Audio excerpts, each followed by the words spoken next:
Salut à tous, c'est l'Inquisiteur. J'espère que vous avez passé une bonne semaine. Aujourd'hui, je vous présente une faction de Warhammer 40 000 que j'affectionne tout particulièrement, ce sont les Necrons. Et là, je vous présente le premier codex Necron jamais sorti. Avant, il y avait des vieilles figurines en métal pour symboliser des robots avec vaguement une petite histoire, mais c'est rien du tout. Là, on a une vraie histoire construite. Et ce qui est très intéressant avec les Necrons, c'est que ça pose la genèse de l'univers de Warhammer 40 000. Avant toute chose, je tenais aussi à remercier tous ceux qui s'abonnent, qui likent, qui partagent ou qui écrivent des commentaires. Vraiment, ça me touche beaucoup. Merci de faire vivre la passion. Revenons du coup maintenant aux Necrons. Pour ce style de vidéo, j'essaye un petit peu d'innover, c'est-à-dire que là, j'ai fait une vidéo sans son qui vous présente le codex et je vais vous narrer pendant ce temps-là le lore de la V3. Si vous avez aimé cette formule, n'hésitez pas à me le dire en commentaire. En effet, je teste pour voir ce qui vous plaît le plus. Ce que j'aime beaucoup revisiter ces vieux... là vous voyez, c'est une vieille prophétie Eldar. N'hésitez pas d'ailleurs à mettre pause quand vous voulez lire quelque chose, les Igmir étant les Necrons. Du coup, voilà, j'essaye de faire quelque chose qui soit plaisant, donc j'essaye d'innover. Donc voici une version de ce que j'aurais pu faire, contrairement aux autres versions de ce style, comme les archives inquisitoriales que je vous montre depuis, où je narre en direct ce que je vous montre. Là, je vais vous parler du lore, parce qu'il est passionnant. Donc, les Necrons, leur histoire, c'est maintenant. Donc ça commence tout simplement à l'aube des temps, au tout début où l'univers a été créé. C'est très simple. L'univers naît dans une sorte de gros Big Bang avec une grosse charge d'énergie, de plasma, etc. Et à ce moment-là, les premières consciences de l'univers naissent également. Elles sont immatérielles.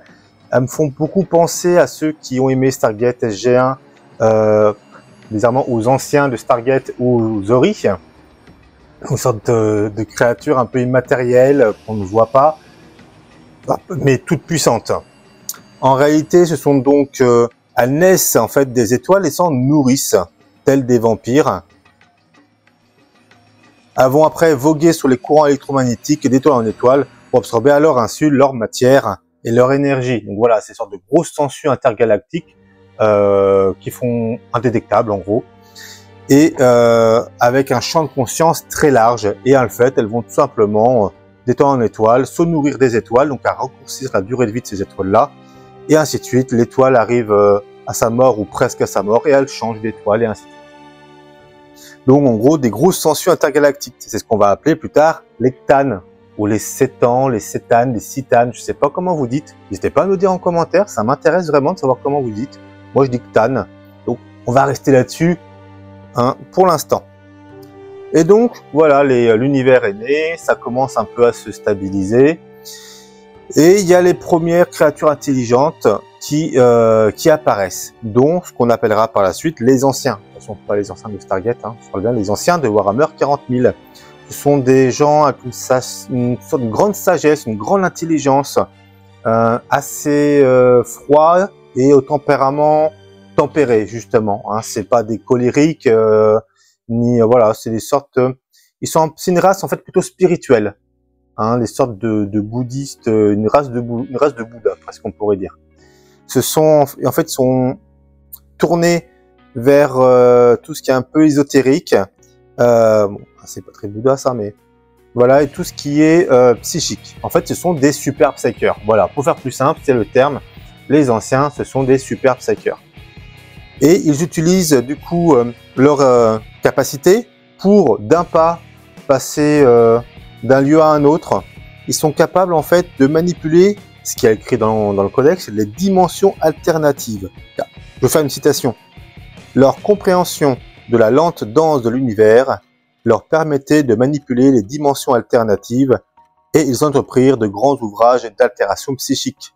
Grâce à leur art, ils traversaient de gigantesques portions d'espace d'un pas et leur descendance investit de nombreux mondes. Donc voilà, en fait, ils arrivent à voyager, ce qu'on appellera après le warp, tout simplement, qui était donc une zone plutôt neutre à l'époque, et ils allaient de monde en monde pour soit les coloniser, soit pour guider en fait les espèces qui étaient déjà sur place. En effet, après les anciens, qui étaient l'une des premières races de l'univers, surtout qui a atteint en fait un niveau de technologie suffisant pour de technologie, c'est pas vraiment de la technologie, de science, on va dire de science psychique, pour voyager de monde en monde. Il y a eu les nécrontyres qui firent partie des races plus jeunes et un peu plus féroces, qui ont dû se batailler dans un univers comment dire, déjà occupé. Et eux, leur particularité aux nécrontyres, c'est une espèce assez morbide, hein, et qui, contrairement aux anciens qui sont très spirituels, eux ils sont dans la science pure et dure. Tout est technologie et science avec les nécrontyres. C'est dû au fait principalement qu'ils mouraient très jeunes et mutaient énormément. Ils ont un problème génétique qui s'est comment dire empiré surtout avec leur soleil, qui était à la fois la source de vie et la source de mort de leur espèce. Ils mouraient très jeunes et désespéraient en fait simplement de survivre. Il y avait plus de tombeaux sur leur planète que d'êtres vivants. Ils avaient acquis en fait l'idée qu'ils étaient là pour pas très longtemps et que en gros la mort était leur quotidien. Et ils arrivent du coup pour essayer de survivre à ça. Ils envoient plein de vaisseaux, mais comment dire, ils utilisent pas le warp, donc ils se mettent en stase. Ils utilisent aussi un matériau qu'ils possèdent, qui est du métal vivant, qui permet de les garder en vie très longtemps et qui surtout va être l'élément central de leur vaisseau et de toute la plupart de leur technologie d'ailleurs. Et ils découvrent, à force de voyage, les anciens. Et là, ils ont comment dire une sorte de jalousie, de haine farouche qui apparaît chez eux, une aversion, c'est plutôt ça le mot, une aversion pour les anciens, qui sont très intelligents, comme eux en fait, mais surtout qu'eux, ils sont quasiment immortels, ils n'ont pas de problème, ils vivent très longtemps. Et en gros, pourquoi eux, ils sont ainsi, ils ont l'immortalité quasi devant eux, l'éternité, et que eux, ils sont voués à mourir très vite. Et leur jalousie se mue en haine et va arriver ce qu'on appellera la guerre céleste.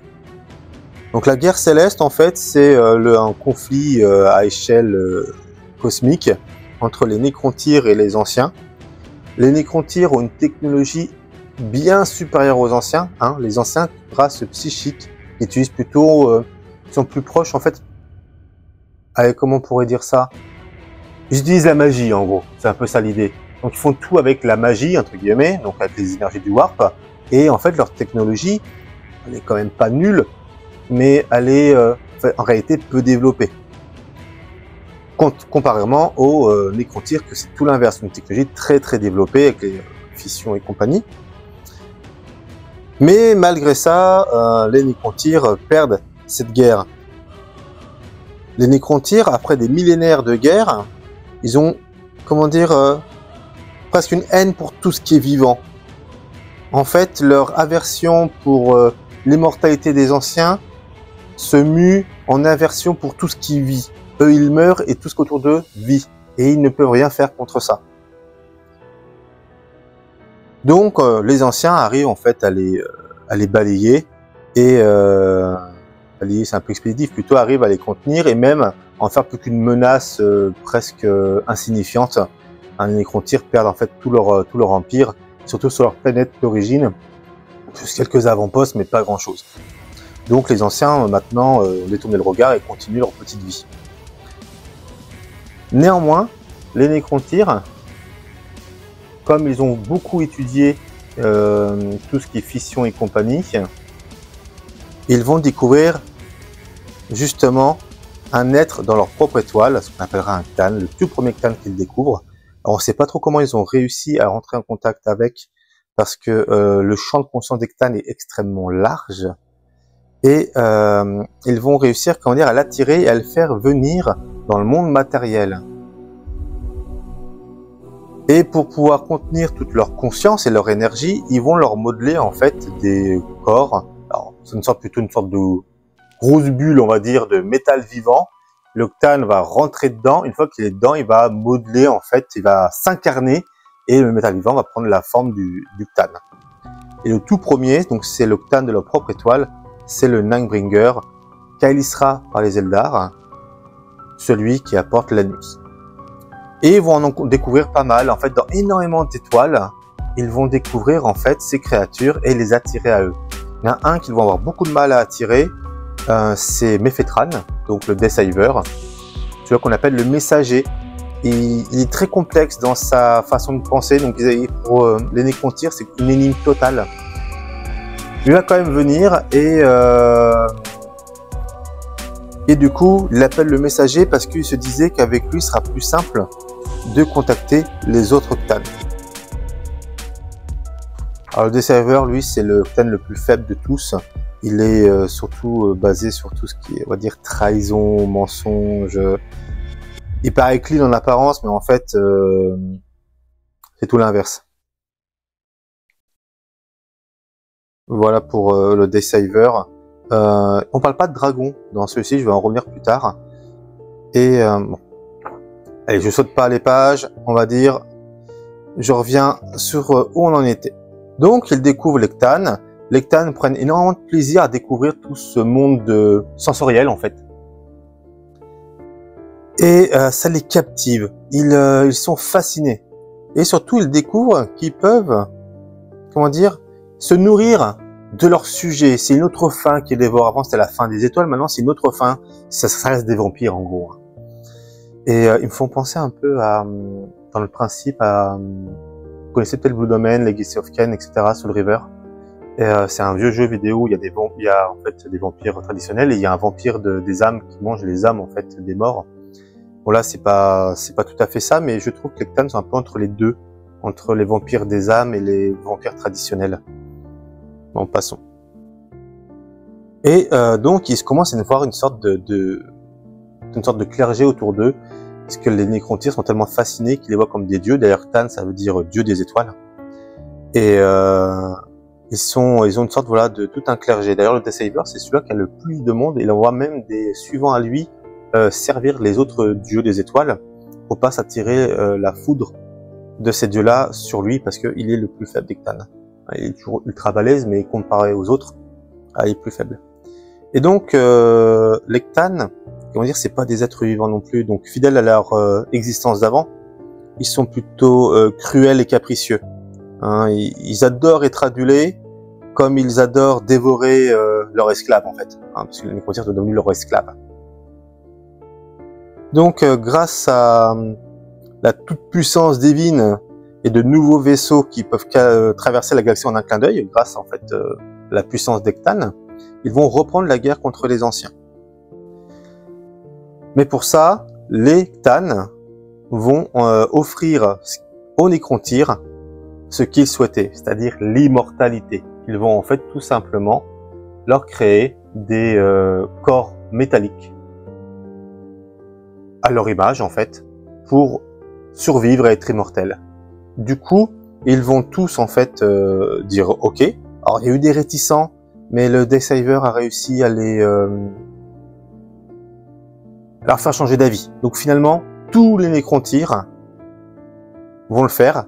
Là, attention, c'est le lore de la V3, hein. Le lore qui a beaucoup changé par la suite, ou qui s'est précisé, on va dire. Mais pour l'instant, à ce moment-là, c'est ça. Et ils vont tous devenir les Nécrons. Seuls ceux qui avaient un esprit très fort vont garder une part de conscience. Les autres devenant une sorte plutôt d'automates. Alors, ils sont pas tellement sans conscience, mais presque.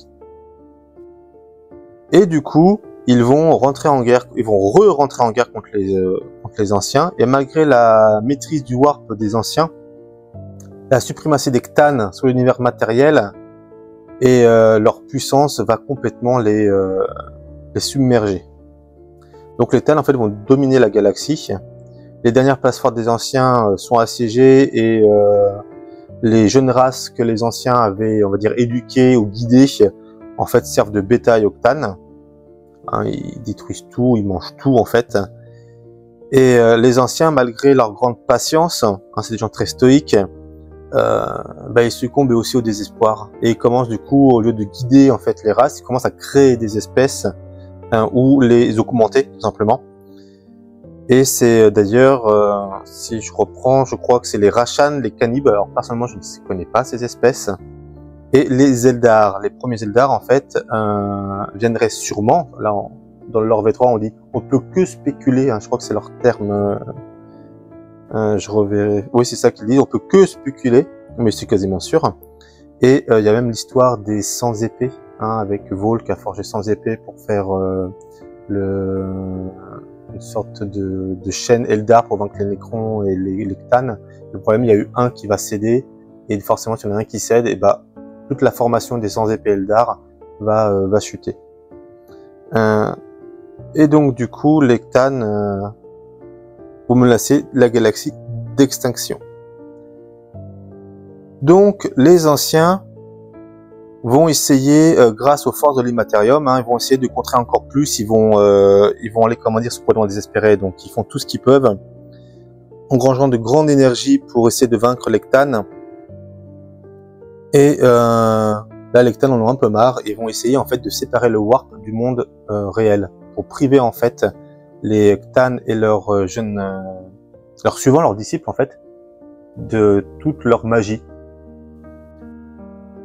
Et ce faisant, ils vont être à deux doigts de le faire, mais la douleur en gros psychique que vont éprouver les jeunes espèces vont faire tout un remue-ménage dans le Warp, un Warp qui était plutôt une zone un peu neutre, avec des petits trucs dedans, mais c'était plutôt, comment dire, c'était clean, hein, c'était pas un tourbillon, etc., c'était vraiment assez neutre.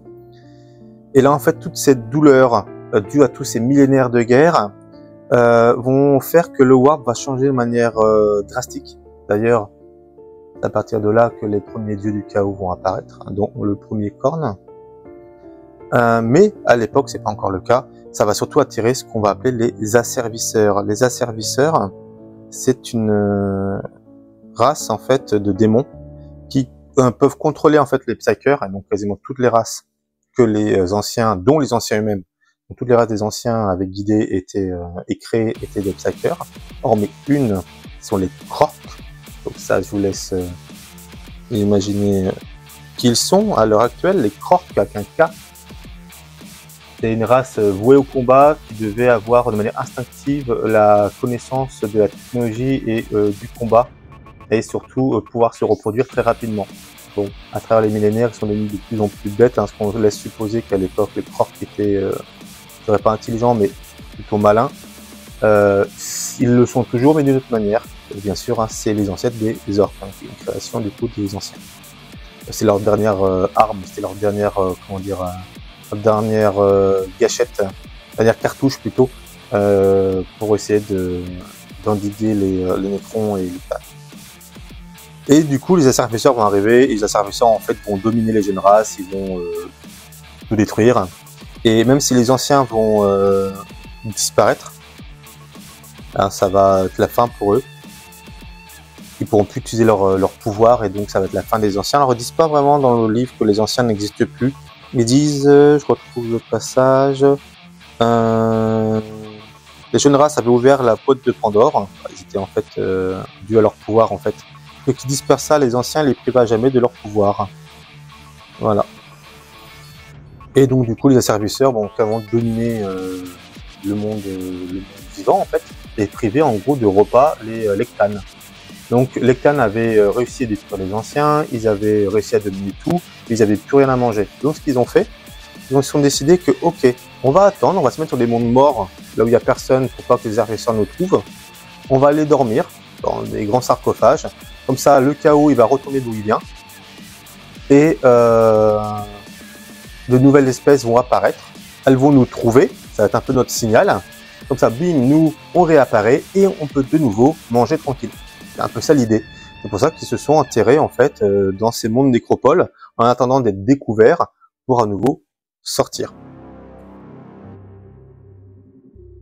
Les Cthulhu, il va quand même leur arriver un petit truc. Au moment où ils ont comment dire, dominé la galaxie et que les anciens n'avaient pas encore créé les Eldar et compagnie, ils s'ennuient un petit peu, et il y en a un, le Desaver, qui a commencé pour essayer de gagner de l'influence, on suppose, hein, a dit au Ninebringer que mieux, au lieu de manger des humains en gros, c'est plus sympa de manger les leurs, manger d'autres Cthulhu, c'est super bon. Et du coup, Linebringer, bon, qui est super balèze, mais qui, à mon avis, c'est le plus brutal. Hein. C'est lui qui va imprimer l'image de la mort, un peu dans toutes les jeunes espèces avec la faux et compagnie. D'ailleurs, arme qu'il perdra, les anciens, si je ne me trompe pas, vont réussir à bannir son arme dans le warp, et alors que les Cthans ne peuvent pas du tout aller dans le warp. Et du coup, ils peuvent priver de cette arme, parce que l'énergie qu'elle contenait, il va être très faible et il va réussir à aller dans son sarcophage, mais en sacrifiant presque tous ses suivants, et de manière vraiment extrêmement faible dans sa nécropole. C'est le Deceiver qui avait prévu en fait qu'il disparaisse. Donc, chez les Cthans, il en reste plus que 4. Alors je parle toujours dans le lore de la V3, c'est-à-dire il reste le Ninebringer, le Deceiver, un qui dans ce codex on nous laisse supposer que ce serait l'Omnimécie, en tout cas qu'il est sur Mars, donc que ça serait le dragon. Bon, après bien sûr ça a été développé, hein, mais voilà, à l'époque c'est ce qui était largement dit.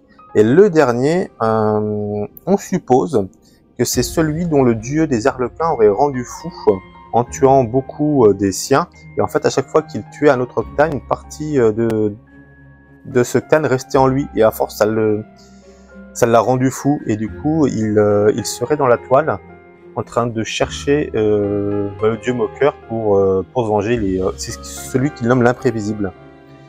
Donc ça serait peut-être lui le quatrième. Donc là il n'y a plus que 4 Cthans à cette époque-là, des Cthans entiers, hein, pas des fragments, je sais pas trop quoi. Chose qui sera développée plus tard. Et voilà, donc 4 Cthans au moment de la V3. Voilà, c'est ça maintenant le lore de la V3 quand les Necrons sont sortis. C'est le premier lore Necron. Hein, avant les Necrons c'était ultra vague. C'était juste des sortes de robots à Terminator. Ils étaient bien embêtants à peindre, pas à peindre, à monter avec leur petit tube en plastique. En fait, fallait peindre les figurines et après placer le tube. Moi, je trouvais ça vraiment embêtant à faire, mais c'était super sympa à jouer. C'était donc la genèse également de l'univers de 40 000, qui a un petit peu évolué par la suite. Mais moi, ça m'a passionné. C'est un truc qui m'a fait accrocher à Warhammer. C'était vraiment le lore des Necrons. Ce lore-là, celui-là que je viens de vous faire, j'espère que c'était suffisamment agréable à écouter. Sinon, n'hésitez pas à me dire s'il y a des choses que je fasse différemment, ou au niveau de la diction, je sais pas trop quoi. Mais moi, en tout cas, voilà, j'adore les Necrons, j'adore leur histoire. Voici leur première histoire. J'espère que ça vous a plu. N'hésitez pas à me dire en commentaire, du coup, tout ce que les prochains codex ou les prochaines factions que vous voulez que je travaille. En tout cas, si je le livre, je le ferai. Si ce format avec la vidéo qui tourne en sourdine au-dessus et moi qui dicte en fait par-dessus vous plaît, ou si ça fait trop bizarre, hein, pour que je revienne à un autre format s'il le faut, n'hésitez pas à me dire tout ça. Et je vous dis du coup à très bientôt, avec grand plaisir. C'était l'Inquisiteur pour vous. Soyez purifiés et à très bientôt. Ciao.